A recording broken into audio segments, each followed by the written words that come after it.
God एक झूठ है, एक फरेब है, एक ऐसा कॉन्सेप्ट है जिसको हज़ारों सालों से हमें बेवकूफ़ बनाने के लिए इस्तेमाल किया जा रहा है। यार ये गॉड का कॉन्सेप्ट बनाने वाले या तो सही में मानसिक स्थिति उनकी ख़राब है या फिर ये जानबूझ के बनते हैं कि हमारा मानसिक संतुलन हिला पड़ा है। यार दुनिया के लोग बड़े ही पगलैट बॉडम टाइप हैं। एक सत्य तुम्हारे नेत्रों के सामने आके प्रकट हो रखा है लेकिन वो सत्य किसी को भी समझ में नहीं आता है, या फिर ये ढोंग जानबूझ के रचे जा रहे हैं और इन ढोंगों को छुपाने के लिए ना जाने सैकड़ों और कितने ढोंग रचाए जा रहे हैं जिससे तुमको ये लोग एक पर्दे के पीछे रख सकें। ये बात ओशो ने तब कही थी जब उनसे पूछा गया था कि उनका क्या कहना है गॉड के कॉन्सेप्ट पे। तो बहुत कुछ बोला गया, बहुत कुछ सुना गया, लेकिन सत्य जो मेरे दोस्त तुम्हारे सामने है, बस हाथ बढ़ा के पकड़ने की दूरी है, लेकिन लोग उसको करना नहीं चाहते। कोई बात नहीं, आज के हम इस वीडियो में जानेंगे कि इस सत्य को प्राप्त करने का क्या रास्ता है और इसके पीछे का राज क्या है। तो आओ चलो मिलके खोलते हैं इस राज को। डिस्क्लेमर्स मैं यहाँ पे दे दूँ, नोट्स मेरे सामने रहेंगे, जिसको डिस्क्लेमर स्किप करना है आगे जाके आप देख सकते हैं, लेकिन मैं ये रेकमेंड करूँगा कि डिस्क्लेमर देख लो, समझ लो, सुन लो, जिससे ये ना कहो कि मैंने आपको ये सब चीज़ें बताई नहीं। सबसे पहली चीज़ ये है कि हम इस लेक्चर को स्लो लेके चलेंगे, बाकी लोगों की तरह रश नहीं करेंगे क्योंकि बहुत कुछ समझने को। मैं एक टेस्टिंग के तरह ये लेक्चर लेके चलूँगा। अगर अच्छा लगे तो सीरीज़ लाई जाएगी, नहीं अच्छा लगे तो रिस्पॉन्स से पता लग जाएगा, मैं आगे नहीं बनाऊँगा, मैं उसको बनाना बंद कर दूँगा जैसी आपकी इच्छा। अभी इसमें ना बहुत डेप्थ है, ओशो की फ़िलॉसफी में डेप्थ है।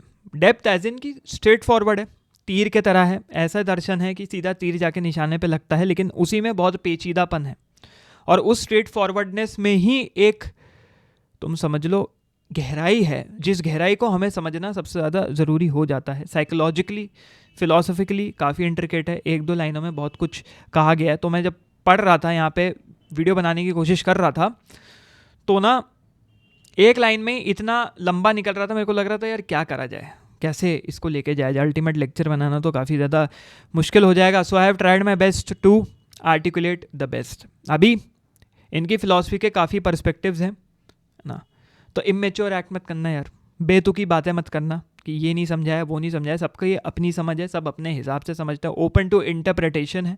और अगर आपको अपना सब पक्ष रखना है, जो भी आप पक्ष विपक्ष जो भी रखना है, नीचे कमेंट सेक्शन खुला हुआ है, जाओ। मेरा मेन गोल है इस सीरीज़ के दौरान, अगर सीरीज़ आगे चलती है, कि मिलके ओशो को समझेंगे और समझाएंगे क्या वो कहना चाह रहे थे। और अगर तुम समझ चुके हो, मुझसे बेहतर समझ चुके हो या लोगों से बेहतर समझ चुके हो, तो भाई वेल एंड गुड, आपकी पीठ ओशो बाबा की रूह ज़रूर थपथपाएगी। तो सिस्टमैटिक फ़िलॉसफी नहीं है। अब फ़िलॉसफी सिस्टम्स में डिवाइडेड होती है, metaphysics, ontology, epistemology, ethics, logic. यहाँ पे कैटेगराइजेशन सॉलिड है, बट सिस्टमैटिक फिलॉसफी नहीं है, क्योंकि सिस्टमैटिक फिलॉसफी एक पर्सपेक्टिव देती है और उस पर्सपेक्टिव के साथ आप चलें और उसमें और कुछ कहा नहीं जा सकता। लेकिन इनकी फ़िलॉसफी में बहुत सारे फैसेट्स हैं, बहुत सारे थॉट्स हैं, बहुत सारे पर्सपेक्टिव्स हैं, तो उसको उसी हिसाब से लेके चलेंगे। जो भी आर्टिकल मैं उठाऊँगा आने वाले लेक्चर्स में, उसका रिसोर्स लिंक हमेशा डिस्क्रिप्शन में रहेगा। तो पहला पैराग्राफ उनके आर्टिकल से या उनकी स्पीच से, existence is that which is and God is that which is not. Existence is a reality, God is a fiction. Existence is available only to meditators, people of silence. God is a consolation for sick minds, sick psychologies. ध्यान देने वाली बात यह है कि यहाँ पे तो एक फिलोसफिकल सिस्टम इन्होंने छेड़ा, which is and is not, है भी और नहीं भी है। अब अगर हम इसके अंदर ऑन्टोलॉजिकल एंड लॉजिकल नथिंग में जाएँ तो ये बहुत ज़्यादा डिफिकल्ट हो जाएगा। एब्सेंस ऑफ बीइंग होता है, प्रेजेंस ऑफ बीइंग होता है। लॉजिकल नथिंग मतलब कुछ एग्जिस्ट नहीं करता है। बट हम इसको सिंपल तरीके से लेके चलेंगे, जो ओशो भी चाहते हैं कि लोग समझें बात को, सत्य समझने की कोशिश करें। सबसे पहली चीज़ इन्होंने अभी ही कह दी, एग्जिस्टेंस इज़ रियलिटी। लेकिन कैसे? यहाँ पे सत्य बता दिया गया, बट ये बहुत पेचीदा, यही इन्होंने रख दिया कि लो भाई एग्जिस्टेंस इज अ रियलिटी। इन्होंने पहले पैराग्राफ में ये चीज़ कह दी। बट इसके पीछे का पूरा प्रोसेस है जिसको आगे मैंने अच्छे से थोड़ा ज़रा खोल रखा है. God is a fiction. जैसे फिक्शन नॉवेल्स होती है, फिक्शन मूवी होती है, या फिर फिक्शन सीरीज़ होती है, कुछ भी होता है, तो फिक्शन में एक कैरेक्टर हमेशा ऐसा रहता है जो चाहे कितना अच्छा हो कितना बुरा हो, रहेगा पूरी कहानी के बीचों बीच. पूरी कहानी उसके अराउंड चलेगी. जो भी बुना गया है, जो भी रचा गया है, सब उसके आसपास रचा जाएगा. जैसे फिक्शन में बहुत कुछ एक साथ हो रहा है, अलग अलग कहानियाँ खुल रही हैं, उथल पुथल मची हुई है, और उसी फिक्शन में चीज़ों को समझना, कैरेक्टर को समझना एंड एंड तक बड़ा डिफ़िकल्ट हो जाता है. कभी कभार बड़ी होती है ना इस तरीके की फिक्शन नॉवेल्स होती हैं जिसको समझना बड़ा इंट्रिकेट हो जाता है कि भाई साहब ये कैरेक्टर अब क्या करेगा, या मूवी में ये कैरेक्टर अब क्या करेगा, अब कहाँ टर्न लेगा, अब कहाँ ट्विस्ट लेगा. लेकिन आप एक बार साइलेंस में बैठ जाएं, आप बैठ जाओ अपने उथल पुथल के साथ, तब तुम देखोगे सत्य किस तरीके से तुम्हारे सामने आके बैठ जाएगा. जैसे सत्य उस झाड़ के पीछे छुपा हुआ था और उस झाड़ से अचानक से निकल के आएगा. जैसे एक बहता पानी जिसमें पानी में उथल पुथल मची हुई है, पानी को कहीं मतलब होता है ना, जैसे कि आंधी आ रखी है, पानी हिल रहा है, और उसमें आप अपनी रिफ्लेक्शन देखने की कोशिश करो तो तुम्हें अपनी रिफ्लेक्शन नहीं दिखेगी. लेकिन अगर वही पानी शांत है, वही पानी स्टिल है, तो उसमें आप सिर्फ उसकी अपनी रिफ्लेक्शन नहीं बट उस पानी के अंदर की गहराइयां भी देख पाएंगे. फिर इन्होंने कहा, God is for those who cannot grow in consciousness, who are retarded as far as consciousness is concerned. It is a kind of a toy. Retarded people need it. And the moment I say it is a toy, then it is up to you how you want to make it. Looking like a monkey or looking like an elephant. It is just up to you whether to give him 4 hands or 1000 hands. It is your creation. Strangely enough, man believes God created everything. Consciousness, यहाँ पे ओशो की consciousness को पहले समझ लेते हैं. जब तक ये कॉन्शियसनेस का शब्द नहीं समझोगे तब तक आगे की चीज़ समझना बहुत ज़्यादा मुश्किल है. ओशो के लिए कॉन्शियसनेस आखिरी स्टेप है, आखिरी पड़ाव है टुवर्ड्स एवोल्यूशन. और ये एनिमल हेरिटेज का क्लाइमैक्स है, एनिमल हेरिटेज का पीक है. हेरिटेज मतलब ऐसी कोई चीज़ जो आगे आप अपने आने वाली पुश्तों को प्रदान कर सकते हैं, दे सकते हैं, पास ऑन कर सकते हैं. That is what climax is. That is what peak is. और consciousness is the peak. लेकिन उसके 2 पहलू हैं, और वो 2 पहलू हैं. पहला है कि हमारा क्लाइमैक्स हो गया, एवोल्यूशन क्लाइमैक्स पे पहुंच गया, और दूसरा उस क्लाइमैक्स के बाद आगे भी फर्दर ग्रोथ हो रही है, आगे भी जिंदगी में बढ़ने की, आगे भी चीज़ों को फैलाने की शंका वहाँ पे मौजूद है. फिर यहाँ पे इनकी एक लाइन आती है, cannot grow in consciousness. मतलब क्लाइमैक्स आया, क्लाइमैक्स के बियॉन्ड ये मूव ही नहीं करना चाहते हैं. क्लाइमैक्स के आगे क्या आएगा उससे शायद इन्हें कोई मतलब ही नहीं. भाई साहब, एंडिंग गुड भी हो सकती है, एंडिंग बैड भी हो सकती है, लेकिन उसका रियलाइजेशन तभी आएगा ना जब आप जाएंगे क्लाइमैक्स के पार. लेकिन यहाँ लोग क्लाइमैक्स के पार ही नहीं जाना चाहते. वो जो जर्नी फॉरवर्ड है, आगे जाने वाली जर्नी, वो कोई करना ही नहीं चाहता. वो क्लाइमैक्स में ही खुशी ढूंढ लेते हैं, और उसी खुशी को गॉड कहा जाता है. वही खुशी है जो गॉड है, उसी में उनको प्लेजर मिल जाता है. और ये प्लेजर रिटार्ड लोगों के लिए, यही प्लेजर वो बॉर्डम और पगलेट लोगों के लिए. उन्हें लग रहा है कि भाई अब तो हम आगे बढ़ रहे हैं, हम तो अभी भी आगे निकलते चले जा रहे हैं. लेकिन ना ना ना ना दोस्त, तुम अभी भी वहीं फंसे हुए हो, तुम अभी भी उसी क्लाइमैक्स में हो. तुमको उस क्लाइमैक्स के आगे जाना है. जब तक आगे नहीं जाओगे नहीं पता चलेगा कि आने वाली पखडंडी कैसी है, क्या रास्ता है जो तुम्हें यहाँ से बाहर निकालेगा. अगर तुम्हें चांद दिखता है कि फुल मून है, तो दूसरे दिन वो चांद वापस गायब भी हो जाता है. चांद हमेशा चांद नहीं रहेगा, चांद हमेशा चमकता नहीं रहेगा. ऐसे ही ये क्लाइमैक्स हमेशा नहीं रहने वाला मेरे दोस्त. तो उस चीज़ को जितना जल्दी रियलाइज कर लो उतना बेहतर है तुम्हारे लिए. लोगों को दुख दर्द पीड़ा से चिपक के रहने में बड़ा ही मज़ा आता है, बड़ा ही रोमांच मिलता है. उन्हें लगता है कि वो क्लाइमैक्स को पकड़ के बैठे हैं और उनको रुचि मिल रही है उसमें, उनकी सफरिंग का वहाँ पे काट मिल रहा है, लेकिन असली में उनकी सफरिंग और बढ़ रही है. अगर वो उस क्लाइमैक्स के जोन में रहते हैं और समझते हैं यही मेरा सत्य है, यही सत्य प्रवचन है। तो असल में सबसे बड़ा फरेब तो वही है, तुम्हें झुटलाया जा रहा है, सबसे बड़ा झूठ वही है। जो उस क्लाइमैक्स में फंस गया वो फंस के रह गया, वो कभी बाहर नहीं निकल पाएगा। इसको आगे और बेहतर तरीके से समझते हैं। अपने आसपास देखो, मतलब कमरे में नहीं भाई साहब, आसपास देखो किस तरीके के लोग हैं। जितने गॉडमैन तुम देखते हो, जो अपने को गॉडमैन क्लेम करते हैं, क्या वो खुश हैं? या वो अपने आप को खोने के इस स्तर पे है कि कभी भी वो अपने को सही में खो देंगे? वो गॉड के इमीडिएट प्लेजर को सीख करने में इतना ज़्यादा मौन हो गए हैं कि उन्हें कुछ और दिख ही नहीं रहा है। ये 2 स्टेप प्रोसेस उन्हें समझाओ, क्लाइमैक्स और उसके बाद की जर्नी, क्या उन्हें समझ में आएगी? नहीं बेटा, वो वही पकड़ के बैठे रहेंगे जब तक वो पकड़ के उस चीज़ को निचोड़ ना दे। उसी सफरिंग को, उसी पीड़ा को बैठ के पकड़ेंगे और उसके अंदर ही खुशी लेते रहेंगे, सोचेंगे हम खुश हैं, लेकिन असली में वो खुशी खुशी नहीं है। वो खुशी सबसे बड़ा दुख है, सबसे बड़ा दर्द है। एक और यहाँ पे इन्होंने पंक्ति बोली, which is retarded as far as consciousness is concerned. क्या होता है रिटार्डेड? क्या होता है बॉडमपना? क्या होता है पागलपन? अगर एक इंसान बोले कि मैं इंटेलिजेंट हूँ, मैं बुद्धिमान हूँ, तो वो कैसे पता लगता है? अगर तुम एक पागल इंसान को एक बुद्धिमान इंसान से कंपेयर करोगे, तब तुम्हें समझ में आएगा कि ये पागल है और ये पागल है, इसके पास ये खूबियाँ नहीं है, तो ये दूसरा इंसान बुद्धिमान है, इस दूसरे इंसान के पास विजडम है, इस दूसरे इंसान के पास इंटेलिजेंट है। और वही जो प्रोसेस है जो एक पागल को डिफरेंशिएट करता है एक बुद्धिमान इंसान से, वही प्रोसेस है जो तुम्हारी ईगो को फ्यूल करता है, जो तुम्हारे घमंड को फ्यूल करता है, आग में घी डालने का काम करता है। मैं इंटेलिजेंट इसलिए हूँ क्योंकि मैं एक पागल नहीं हूँ। I am an intelligent person because I am not a retard. और अगर ये इंटेलिजेंट इंसान इन कंपैरिजन से बाहर नहीं निकलता तो वो घमंड में डूब के रह जाता है।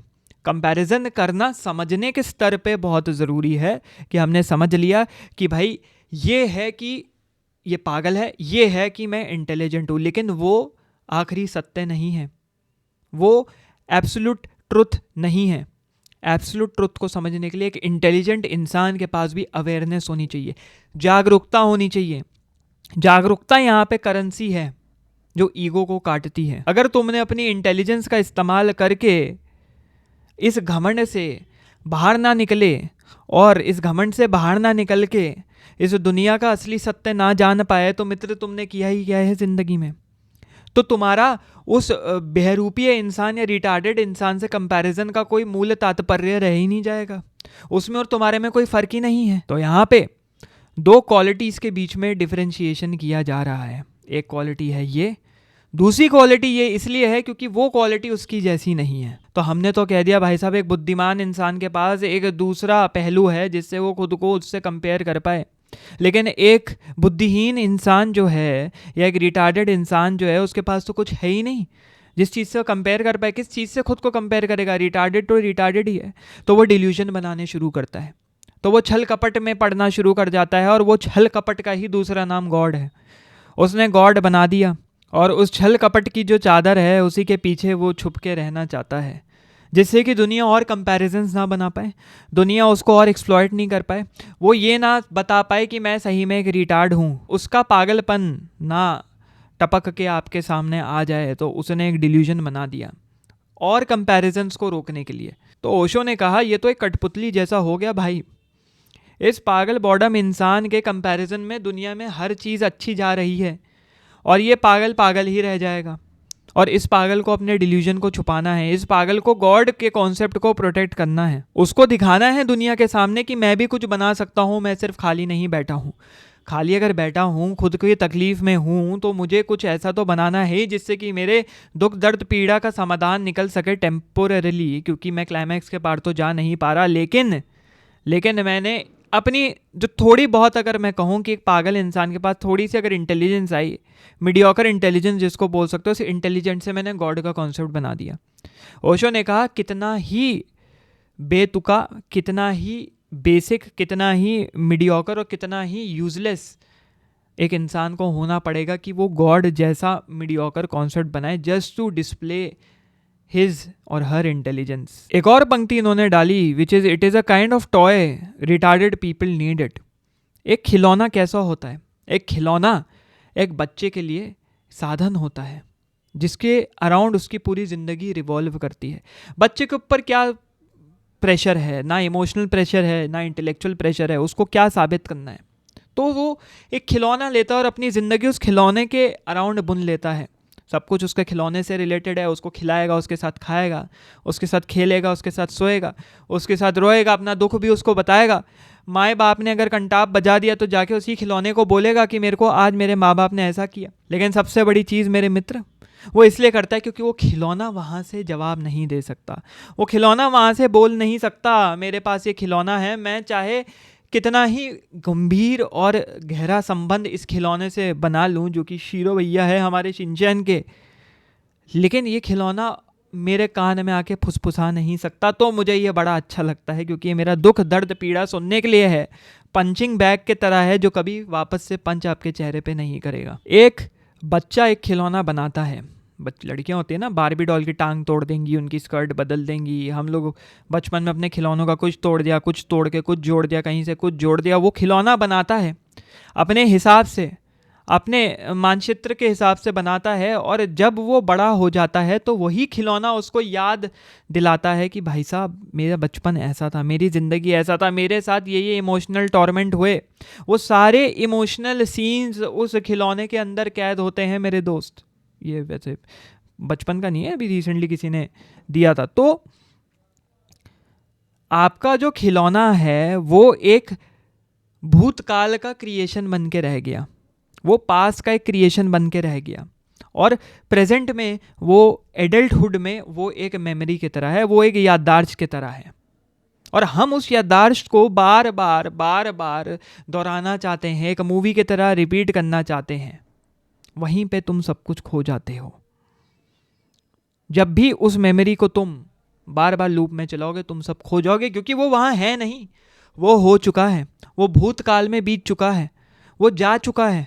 Past never comes, present it's what it is, do not wait and anticipate the future. या फिर दूसरा पहलू कि वो बड़ा ही नहीं होना चाहता, वो एक मर्द बच्चा बन के रह गया है।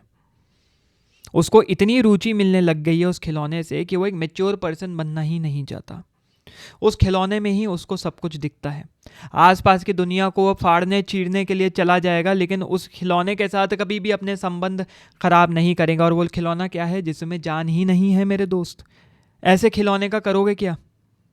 और वही खिलौना है गॉड। है तो उस बचपन की मेमोरी बड़ी अच्छी उस खिलौने के साथ। मैंने खेला, मैंने कूदा, मैंने खाया, मैं सोया, मैंने सब कुछ किया, लेकिन वो हमें अब हॉन्ट कर रही है हमारे एडल्टहुड में, क्योंकि वो एक मेमोरी रह गई है, एक याददाश्त रह गई है, जिसको मैं पकड़ने की कोशिश कर रहा हूँ। जितना जल्दी हो सके पकड़ूं, जितना गहराई से हो सके पकड़ूं, लेकिन वो पकड़ में आ नहीं रही, क्योंकि वो असली सत्य है ही नहीं, वो एग्जिस्ट ही नहीं करता। ये तो बहुत गंभीर विषय हो गया मित्र। ये तो गॉड हो गया। गॉड क्या पास्ट की कोई चीज़ है? गॉड क्या बचपन क्या बनाया हुआ कोई खिलौना है कि अपने हिसाब से हमने उसमें हाथ जोड़ दिया, अपने हिसाब से उसमें पैर जोड़ दिया, अपने हिसाब से उसमें रोशनियाँ जोड़ दी, और उसके बाद तुम बैठे हो सोच रहे हो कि वो हो क्यों नहीं रहा, वो आ क्यों नहीं रहा? वो एक मेमोरी की तरह रह गया है जो हॉन्ट कर रहा है, पुश्ते दर पुश्ते हॉन्ट कर रहा है। फिर इन्होंने कहा God is a great consolation but it is not a cure. Existence is not a consolation, to be in tune with it is to be healthy and whole. All the religions of the world have been teaching God. I teach you existence. I teach you to be in tune with that which surrounds you, which is within you and without you.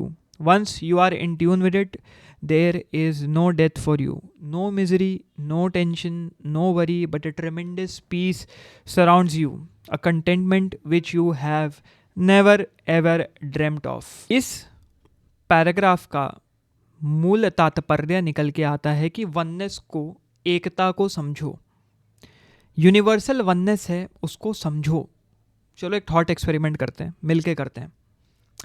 अपने आसपास जो भी चीज़ें तुम्हारी पड़ी हैं, मेरे आसपास ये है, ठीक है, ये कुटैट बाई है, पानी है। तुम्हारे आसपास पेड़ होगा, तुम मेट्रो में हो, बस में हो, ऑफिस में हो, घर पे हो, चादर पे हो, जिस पे भी हो, कमोड पे बैठे हो, जहाँ पे भी हो, आसपास चीज़ें हैं। अब उन चीज़ों को तोड़ना शुरू करो। तोड़ो तोड़ो तोड़ो, मोस्ट फंडामेंटल पार्टिकल्स में तोड़ो।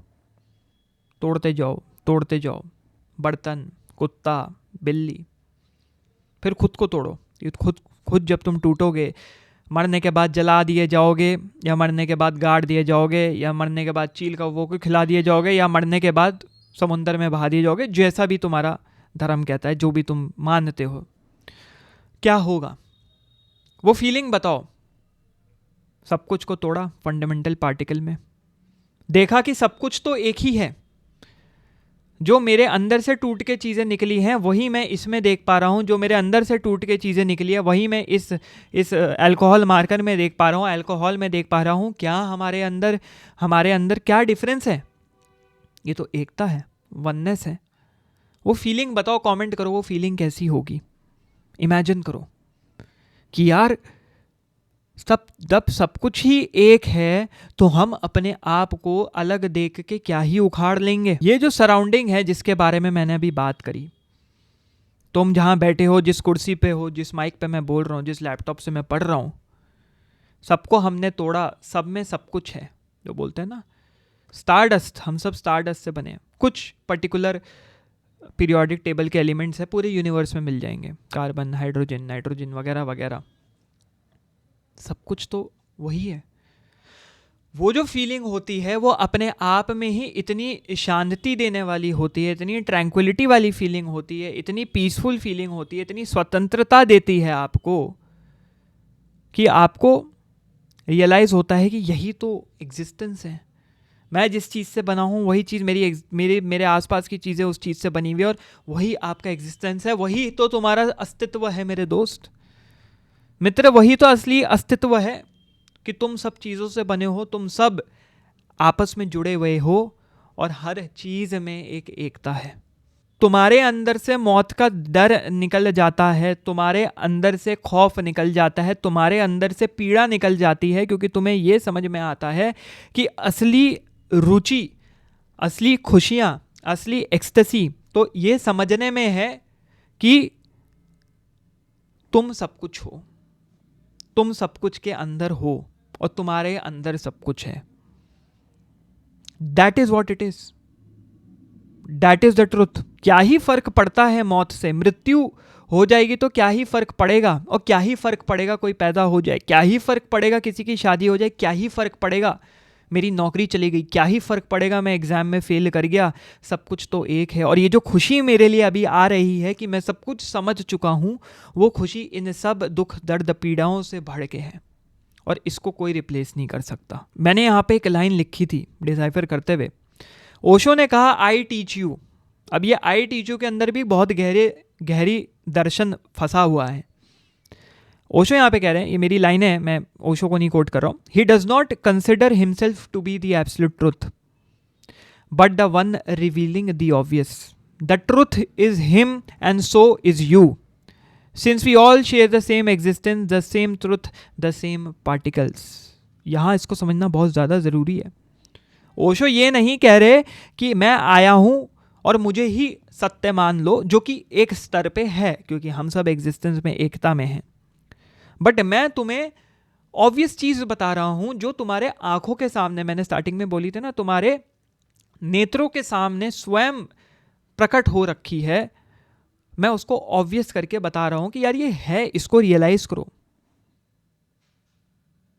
वो सत्य है तो तुम भी सत्य हो, चूंकि हम सब सेम अस्तित्व शेयर करते हैं, है ना, हम सेम अस्तित्व शेयर कर रहे हैं, सेम पार्टिकल शेयर कर रहे हैं। तो जो वो है वो मैं हूं, जो मैं हूं वो है, जो हम हैं वो ये है। समझे बात को? यही है वननेस, यही है एकता। फिर मैंने यहां पे ऐड किया, टीचिंग इज नॉट बिकमिंग और adopting but revelation about the truth. We do not need to actually become anything since we are the truth and the truth exist. जब कोई कुछ समझाता है, जब कोई कुछ बताता है, जैसे मैं कुछ बताता हूँ, लोगों के ऊपर एक कंपल्शन होता है कि इसने बता दिया तो हमें वैसा बनना है, तो वो गंदगी करते हैं या वो उसको अपने ऊपर अपनाते हैं, जैसा भी करते हैं, कि हमें बनना है कुछ, हमें पालना है कुछ। नहीं भाई, teaching is not that. Teaching is आपने पर्दा हटा दिया, पर्दा फाश कर दिया सत्य के ऊपर से। सत्य के ऊपर से जब पर्दा निकाल लोगे तब समझ में आएगा ये ट्रुथ है, ये सत्य है। तुम्हें कुछ बनना नहीं है, तुम्हें कुछ अलग नहीं दिखना है, तुम्हें सत्य की जांच में आगे निकलना है, तुम्हें सत्य को समझना है। वो ट्रुथ अस्तित्व में है, थी और रहेगी। वो truth is the only realisation that we have. मात्र एक ऐसा रियलाइजेशन है, ये रियलाइज कर लो कि वो सत्य एग्जिस्ट करता है, कि वो वननेस एग्जिस्ट करती है। तुम्हें कुछ बनने की जरूरत नहीं है, कोई अवतार लेने की जरूरत नहीं है, कोई शेप लेने की जरूरत नहीं है, कोई फॉर्म लेने की जरूरत नहीं है, गॉड को कोई डेफिनेशन देने की जरूरत नहीं है। वो डेफिनेशन, वो मूल्य पहले से वहां पे है। तुम कुछ अखंड नहीं बन जाओगे अगर तुमने उसको डेफिनेशन दे दी। तुम अखंड नहीं बन जाओगे तुमने अगर उसको हाथ पैर दे दिया, रोशनी दे दी, या किताबी तरीके से समझा दिया, या उसको एक इंसानी रूप में समझा दिया, क्योंकि वो है ही नहीं सत्य। जग जाओ। लोगों को फालतू चीज़ों के बारे में, अननेसेसरी चीज़ों के बारे में जानना है। डेथ क्या होती है, इमोर्टैलिटी क्या होती है, हमें स्ट्रेस से बाहर निकलना, हमें एंग्जाइटी है, हमें डिप्रेशन है। उनको ये एक्सपेक्टेशन होती है कि हमें सिखाओ, हमें बताओ। ओशो ने कहा भाई तेरे को क्या सिखाएं हम, सत्य सामने तो है। जो भी समझाने, पढ़ाने, बुझाने की कोशिश करी जा रही है वो तुम्हारे आंखों के सामने तो है। सत्य हर जगह है, तो उसमें मैं तुम्हें अलग से कुछ बता के क्या समझा दूंगा? मैं तो तुम्हें यह बोल सकता हूं कि वो सामने है।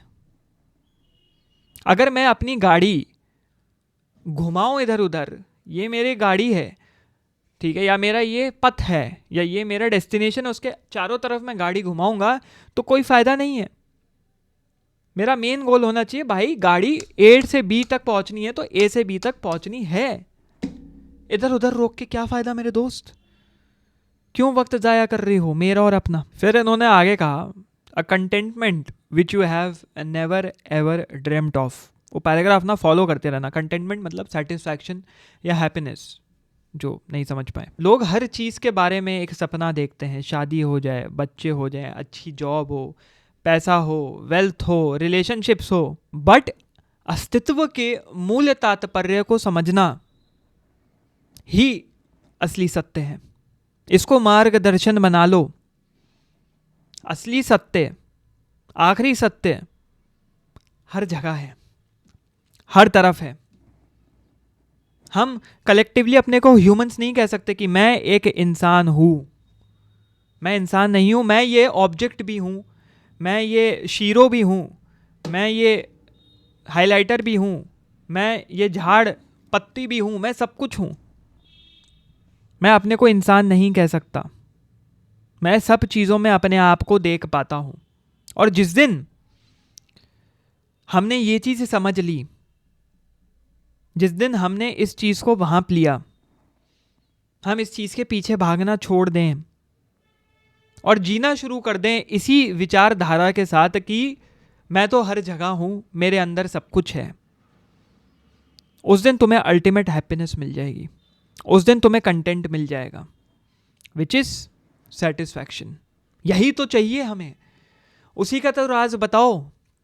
जाते हैं, पैसे देते हैं, मेहनत करते हैं, अपनी घिसवाते हैं, रगड़ते हैं कि राज जानेंगे, लेकिन असली राज ही तो यही है जो तुम समझ नहीं पा रहे मेरे दोस्त। इस सत्य को समझने के बाद हमें ये समझ में आता है या रियलाइज होता है कि अल्टीमेट पाथ जो है, हमारे अस्तित्व का असली मायने क्या है भाई।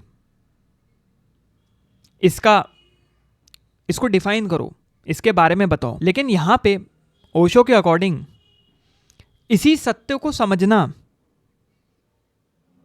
और इस पखडंडी पे चलना, इस एकता को समझ के आगे बढ़ना, यही है इस अस्तित्व का मूल तात्पर्य, और कुछ नहीं है मेरे दोस्त। जिस दिन तुम ये समझ गए कि तुम्हारे आसपास जो चीज़ें हैं जो तुम्हें घेर के रखे हुई हैं, जिसको तुम स्ट्रेस बोल रहे हो, टेंशन बोल रहे हो, एंग्जाइटी बोल रहे हो, अपनी गर्लफ्रेंड को तुम स्ट्रेस बोल रहे हो, तुमने उसका नंबर स्ट्रेस के नाम से सेव कर रखा है, अपने बाप को स्ट्रेस बोल रहे हो, अपनी माँ को स्ट्रेस बोल रहे हो, अपने बॉस को स्ट्रेस बोल रहे हो, वो असल में स्ट्रेस नहीं है, वो सब कुछ है। और जिस दिन ये समझ में आ गया, उस दिन तुम्हारी पीड़ा जड़ से खत्म हो जाएगी और तुम स्वतंत्रता की तरफ चले जाओगे। You will become peaceful. फिर आगे बढ़ते हुए और उनकी विचारधारा में बढ़ते हैं। God is the greatest lie you can ever find, Osho को कोट कर रहे हैं हम। Because on that lie thousands of other lies depend. Churches, religious organizations go on multiplying lies upon lies just to protect one lie. You have to understand the psychology of lying. The first thing about lying is that you need a good memory because you have to remember. You lie to someone about something, to somebody else about something else. You have to remember what you have said to one and what you have said to the other. यहाँ पे अगर हम psychology of lying समझें, एक बहुत बड़ा झूठ होता है जिसको छुपाने के लिए बहुत सारे विभिन्न प्रकार के छोटे छोटे झूठ बोले जाते हैं, और जो लोग सोच रहे हैं कि ये सत्य है, कोर पे ये सत्य है, उसके चारों तरफ बस बहुत सारा फरेब है, बहुत सारा झूठ है। हमें लग रहा है सत्य है, लेकिन ये एक इल्यूजन की तरह है, वो वहाँ एग्जिस्ट नहीं कर रहा है, और वो बहुत सारी लाइज है, वो एक माया के तरह है। आपको लग रहा है कि ये सत्य है, लेकिन वो सत्य कभी हो ही नहीं सकता, क्योंकि वो झूठ की बुनियाद पे, वो झूठ की नींव पे रखा गया है। तुम्हें कैसे पता कि वो सत्य नहीं है? तुम्हें कैसे पता जिस चीज़ को वो छुपाना चाह रहे हैं वो सत्य नहीं है? क्योंकि हमें ये पता है कि वो एक झूठ है। और हमें कैसे पता लगेगा कि एब्सोल्यूट ट्रुथ क्या है? क्योंकि हमें पता है कि झूठ कैसा दिखता है। हम झूठ को एब्सोल्यूट ट्रुथ से कंपेयर करेंगे, जैसे एक रिटार्ड इंसान को एक इंटेलिजेंट इंसान से कंपेयर किया। एक झूठ को तुम देखोगे, परखोगे, समझोगे, उससे इंफॉर्मेशन आएगी, उस इंफॉर्मेशन को तुम प्रोसेस करोगे। इंफॉर्मेशन, जानकारी आई, जानकारी को आपने प्रोसेस किया अपने दिमाग में, और उस प्रोसेसिंग के बाद वो जानकारी बन जाती है ज्ञान में, और वो ज्ञान आपको ये बताता है कि ना, ये सत्य नहीं हो सकता। अब भाई, अब मुद्दा बड़ा गंभीर है।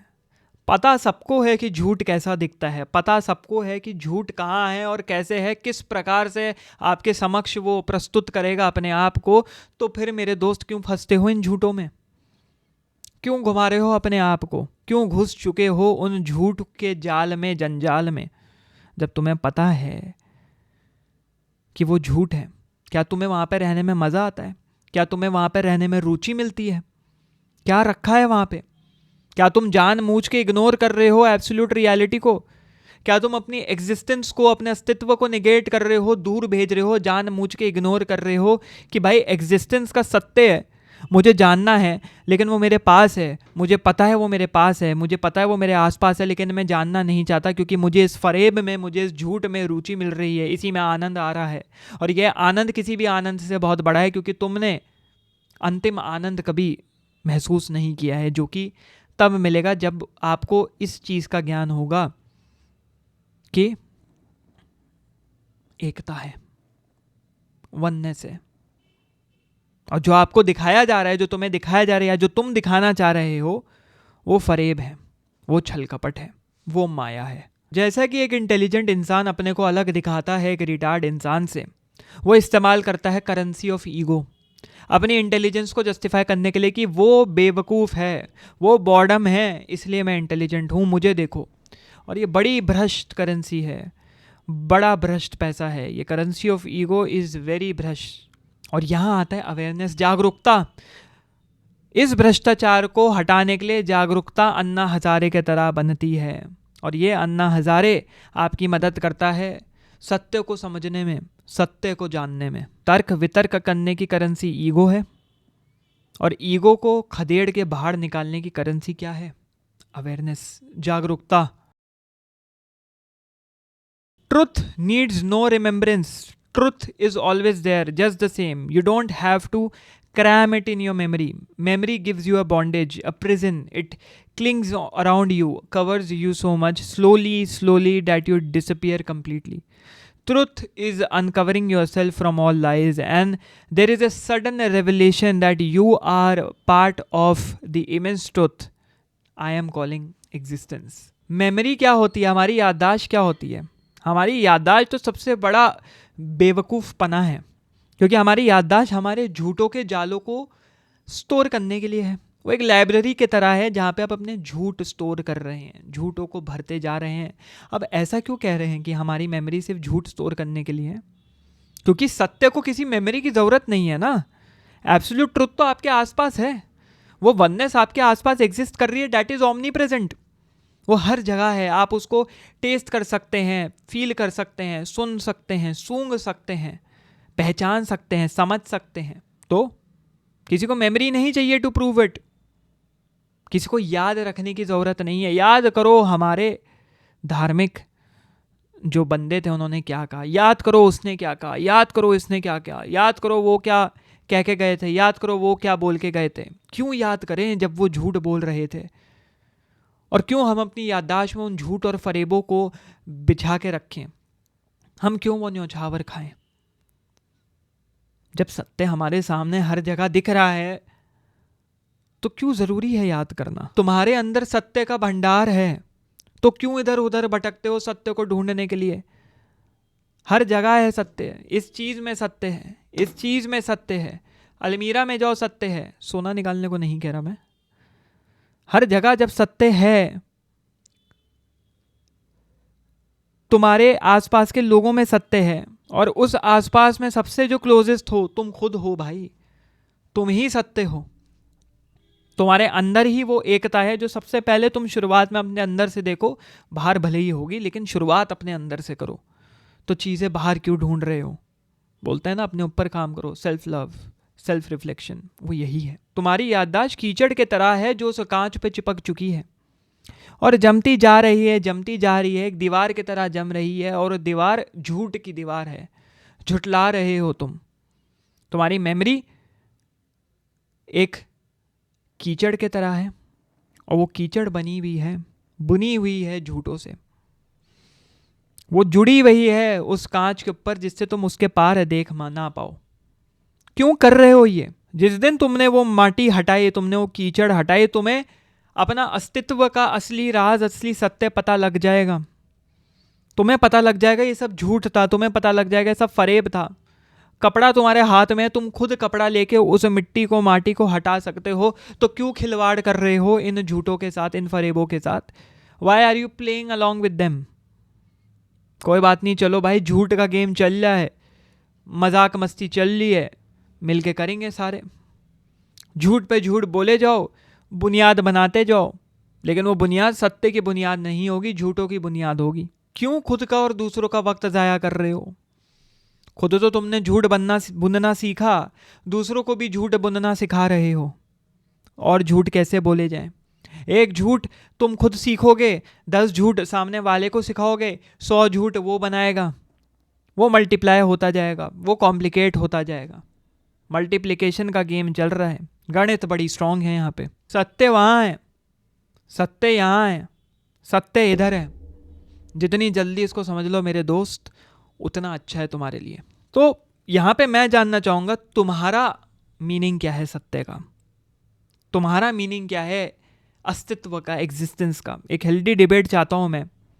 कमेंट सेक्शन में एक दूसरे को काउंटर करो, एक हेल्दी प्रोडक्टिव फॉर्मेट में, नीचे नहीं खींचते हुए। और सबसे बड़ा झूठ तुम्हें क्या लगता है तुम्हारे आसपास बुना गया है? क्या है सबसे बड़ा झूठ, और तुम्हारा क्या सोल्यूशन है उस झूठ के लिए? तुम क्या उपाय दोगे उस झूठ के लिए? क्योंकि होता है, बहुत झूठ होते हैं, बहुत लोगों के अपने पर्सपेक्टिव होते हैं। हो सकता है तुम्हारा अपना पर्सपेक्टिव हो, तुम उसको नीचे छोड़ना चाहो।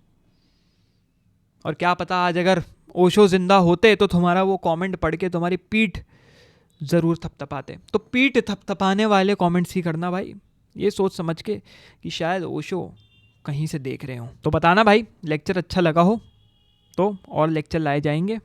जैसा रिस्पांस रहेगा, जैसा आप लोगों को इसमें मज़ा आया उस हिसाब से और लेक्चर लाए जाएंगे। टॉपिक सजेशन नीचे दे सकते हो, इसको अलग से सीरीज़ बना दी जाएगी।